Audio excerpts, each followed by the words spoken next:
Another alleged atheist is often, I've seen this constantly on Twitter, Albert Einstein. Of course, Einstein was an atheist.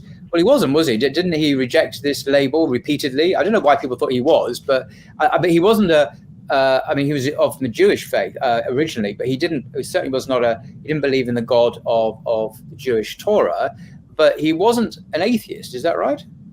I'm not sure about Right. Einstein. I haven't looked into him, but I do remember reading The God Delusion, and Dawkins was using his best to shoehorn Einstein into some sort of atheism. But the statements that I've seen from Einstein seem to contradict that. Yeah, but absolutely. I can't say more on this. Okay, no, that's fine. But let's move on then to what's called intelligent design theory. I mean, what is intelligent design, and should Muslims, specifically Muslims, should we agree with this idea, which seems to be particularly associated with Christian thinkers in the United States, people like Stephen Meyer, of course, who's probably the most famous ID, intelligent design proponent in America.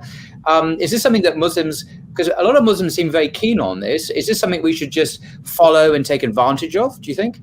Yeah, these are very good questions. So I'll answer the first one, and then if I forget to answer the second one, you can remind me, Paul. So the first thing is, what is intelligent design theory? Intelligent design theory is the idea that there are certain features of biological organisms and the universe from which we can infer intelligent design. Now, that's all the theory says. It doesn't say anything about universal common ancestry, because you have intelligent design proponents who accept universal common ancestry, like Michael Behe, and you have others like Paul Nelson who don't accept it. So it doesn't make a claim about genealogy. It doesn't say anything about phylogenetic reconstruction. That it's neutral. It also doesn't say there is a God. This is what's important. It's often described as a religious theory. It is not. All it's simply saying is there are certain features from which we can infer design. So there are a few components which I think are worth discussing. The first component is inference to the best explanation, which is something used historically. Maya, on your channel, I'm sure he went into some detail about this. There is the concept of irreducible complexity and specified complexity. So these three components together make up intelligent design theory. Intelligent design can actually be subscribed to even if you don't believe in God, even if you're agnostic. There's one intelligent design proponent, David Belinsky, agnostic background. There's also another one whose name I've forgotten, Michael something. But there's quite a few of them. You can find them on Evolution News.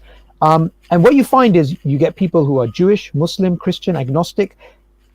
Someone like Nagel, outright atheist, but open to the idea of intelligent design. True. So intelligent design is a minimalistic idea.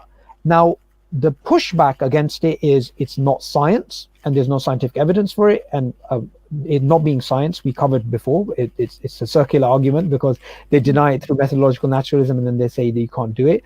But let's look into some of these concepts. So inference to the best explanation, irreducible complexity, and specified complexity. Yeah. Okay. No, sorry. This is the most recent book by Stephen Meyer, of course, Return of the God Hypothesis. 3 scientific discoveries that reveal the mind behind the universe. So he is arguably the most public, visible face of intelligent design in the United States. And there's a couple of Nobel Prize winners on the back who seem to like it. But anyway, sorry to interrupt. And he's been on this channel, and you can perhaps put the link for people to watch. I was very happy to see him on here. So Myers uses the argument from inference to the he uses inference to the best explanation to infer design. Now, inference to the best explanation has always been used throughout history.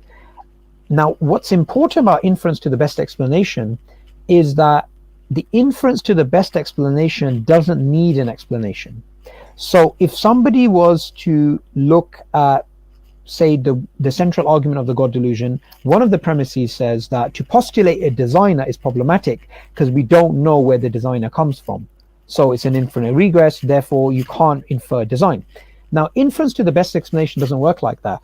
If there is a phenomenon we want to describe and there's a cause we want to infer, that cause could be whatever it is, cause X. If cause X can describe this phenomena in a way that's comprehensive, in a way that's simple, in a way that fits certain scientific criteria, then that cause X doesn't need an explanation. This is very important. What Richard Dawkins basically says is it does, but that's not the way inference to the best explanation works. Now, what's interesting is, even though, like I said before, intelligent design is not allowed, right? From a scientific perspective, what we find is that intelligence is being referred to when it suits the Darwinists, right? So Francis Crick, he won the Nobel Prize for the structure for discovering the structure of DNA, and he had, alongside Watson, and he also had the sequence hypothesis, which was confirmed a decade later. So a fantastic scientist. Now, at the time of Darwin, the idea was that the cells are extremely simple, like Jello. There's hardly anything there, and this type of thing. What Francis Crick and James Watson discovered is the cell is incredibly complex. It's like London at its busiest time, with trains and trams and buses and people and buildings and construction. So Francis Crick could not explain how the origin of life could be, if the cells are so complex.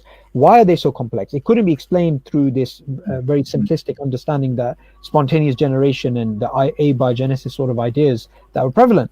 So he inferred that they could have been an advanced civilization that seeded life on Earth. And this there's somewhere in this office is the book Life Itself. So that's intelligent design, because that's intelligent design. Agents who actually designed it. You can't use the G word, God, because we can't say that word, because hey, we're scientists. But allow aliens to do it. That's okay. It seems to be a kind of random preference for one rather than the other. But hey, that's what he did. Yeah, but they have a justification, which I'll go into next. They have a rebuttal, right? So when Richard Dawkins was being asked about this, right, there's this very popular documentary called No Intelligence Allowed, and he's being asked about the origin of life, and he said, well, perhaps life was seeded on Earth through an advanced civilization which sent down life on Earth. And then he was pushed, well, where did that life come from? And he says, well, that life must have evolved via some sort of Darwinian mechanism. Now the problem here is he's falling into the same thing that he criticized others for in his book, which is he's referring to something else. So he's saying, okay, so aliens made human beings, right? They seeded life on Earth. So those aliens, how did they evolve? How did they come about? They came about via a Darwinian process. But remember, a Darwinian process doesn't explain the origin of life, only the development of life, right? It only see, this is a distinction which needs to be made. I mean, even the origin of species is not about the origin of species. The origin of species is about the development of species. There's a whole idea. Sorry, just stop there. This whole language of the origin of species, you're saying, is misleading, because it's not the origin, the source. It is the ongoing struggle for life, survival of the fittest, etc. So it's a misnomer, actually, isn't it? It's a very interesting insight. Yeah. And Darwin was happy to understand these are two different questions, right? Abiogenesis, evolution are two different things, right? Chemical evolution and biological evolution are different. Chemical evolution has to take place before you get biological evolution. You don't get rocks turning into, tadpoles or whatever, right? You don't get inorganic to organic. You're going to have to explain how that process came about. So what's interesting is, when Richard Dawkins is referring to these aliens, those aliens we can explain their development of life using a Darwinian mechanism, fair enough. But then where did the aliens originate from? Well, they must have come through another civilization B. So it's a infinite regress. Now, this idea of directed panspermia, which is the official name of this alien theory, right? This idea is accepted as science, yet, like you just referred to a minute ago, intelligent design, in terms of not referring to something material like aliens, is not. So why the double standards? Now, what a Darwinist would say is the following. A Darwinist would say, well, the aliens or the advanced civilization are material postulates. They are material, but an intelligent designer may be immaterial. So they would say it fits within methodological naturalism to refer to alien designers, but it doesn't fit with methodological naturalism to refer to an immaterial creator. I mean, I still don't quite get it, but this insistence on a prejudice in favor of material explanations. But I mean, there's much in life that is not material. I mean, our consciousnesses are not material. I would argue. So there seems to be a dogmatic insistence on ruling out anything material. But I'm wondering, is that an improvement in scientific fact? If you see what I mean. I mean, what is the science to prove that only material reality is real? I'm asking a fundamental, I know this is a philosophical question, but I'm trying to frame it scientifically so it can fit in to this metaphysical naturalist worldview, and so it can justify one of its premises. What is the scientific evidence of materialism is my question. Yeah, and I'll give you an answer, which I've heard from Stephen Carroll, right, the physicist, another new atheist, and I want you to tell me what you think about this answer. He says it works. He says when we have scientific theories based upon naturalism, based upon methodological naturalism, rockets fly, people get well, medicine works. So that's the answer. How do you deconstruct that, do you think? Well, okay, fine. Medicine works to some extent, but firstly, that's not an answer to my question. Yeah. That's the two answers. Firstly, it's not an answer to the question. He's not addressed the question. He's not addressed it. Saying, oh, well, because rockets, can fly, therefore, well, sorry, that's not the answer. I was looking for a justification for philosophical naturalism within science itself, and simply saying rockets work is not an answer, because and secondly, I would respond, there are lots of phenomena which materialism has not explained and simply dismisses.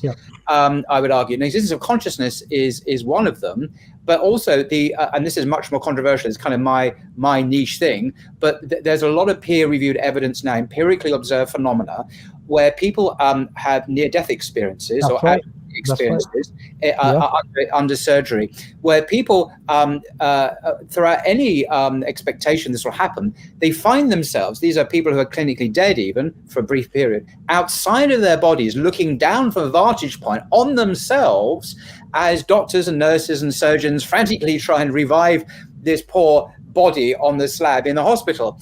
Now, it's not just they observe it, that when they are resuscitated, because obviously they have been, so we know what happened, they're able to accurately report what they saw and heard happen to them. Now, this is physically impossible. I mean, this is not controversial, by the way. Everyone agrees, believer or unbeliever, it's physically impossible for these phenomena to be real. Now, why is this significant? Because there's tons of peer-reviewed academic research documenting this. These claims to have viewed oneself from outside of one's body have been checked and corroborated by third parties. But what I find particularly interesting are those examples where people who've been born blind have near-death experiences. They have an out-of-body experience, and they see what's going on and accurately report what's going on. And then when they're resuscitated, they're still blind. Or people are born deaf, and they're able to hear conversations in their near-death experience, which are corroborated and accurate. The reputable medical professionals will say, yes, I did say that. And these things are physically impossible, in inverted commas. Now, there have been attempts to explain all this away so that the brain's last gasp of whatever, but I find them, I just find them completely unpersuasive. And they seem to be premised on the idea that our minds are somehow mere byproducts of our brain processes, rather than independent, that our consciousness is independent of our physical brains, and at some points it literally leaves the physical brain in extremis. And this is what the Quran talks about, this phenomena as well. At death, God takes our souls or our spirits back to him. But some others, he sends them back to their bodies. I was reading this morning, actually. An extraordinary commentary on exactly what contemporary psychological medical research is uncovering from these experiences. So there's two examples. One is, to answer about Carol's point, he doesn't answer the question. And secondly, materialist science is not omnicompetent. There's lots of things, and there's just two examples that it hasn't explained. Absolutely. So that's the exact way I would do it. Although I would probably just dismiss the entire argument essentially by saying you just haven't answered the question. And then there's all these problems that you spoke about, and I'm glad you spoke about NDEs because they're not really highlighted, and I hope you get an academic speaking about this. I mean, journals like Lancet have covered NDEs. NDEs are no joke. NDEs. I mean, I Google this. Some mainstream universities in America, University of Minnesota, I think, there are peer-reviewed academic papers published on their official website by professors of psychology and so on that discuss the nature of people who are born blind and deaf having near-death experiences and observing themselves outside their own bodies accurately. And they evaluate the long academic discussion, looking at all the pros and cons. They come to the conclusion that these experiences are real, they're objective, they're not hallucinations of the mind.